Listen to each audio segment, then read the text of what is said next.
ঘুম থেকে উঠতেই বাবা বললো চল একটু বাগান থেকে ঘুরে আসি।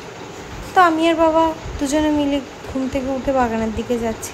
যেতে যেতে দেখলাম যে গাছটায় বেশ আমটা ধরেছে।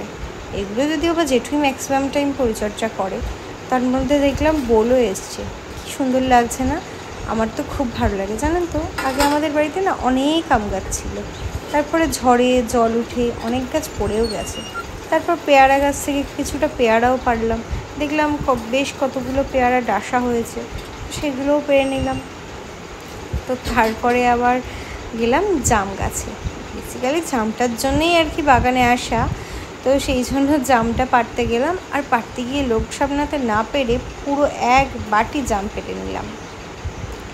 যাই হোক, সকালবেলা এরকম স্নিগ্ধ পরিবেশে বাগানে এসে ফল পাড়তে কিন্তু মন্দ লাগে না।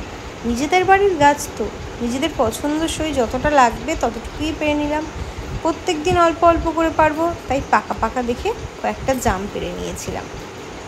সকালবেলাটা যে এত সুন্দর কাটলো কী যে বলবো তোমাদের সাথে। তারপর গেলাম, দেখলাম আজকে বিপত্তারিণী পুজো ছিল, তো মার 13 রকম ফল লাগতো। বাবা যদিও বা বাজার থেকে সবটা এনেছে, তবুও গাছের ফল দিয়ে ঠাকুরকে পুজো দিতে বেশ সুন্দর লাগে না? আমার তো বেশ ভালো লাগে। আর গাছের প্রথম ফলটাই আমি ঠাকুরের পুজোর জন্য তুলে রাখি। যাই হোক, তারপরে দেখলাম আগের দিন মা কাঁঠাল পেড়েছিল, তো তার মুখে একটুখানি করে ওষুধ দিয়ে দিয়েছিল কাঁঠাল পাকার জন্য, যেহেতু পুজো একটু দেবে গাছের প্রথম ফল। তারপরে দেখলাম বাবা আবার 4-6টা পেঁপেও পারল। ব্যাস এইটুকুই সকালে হলো।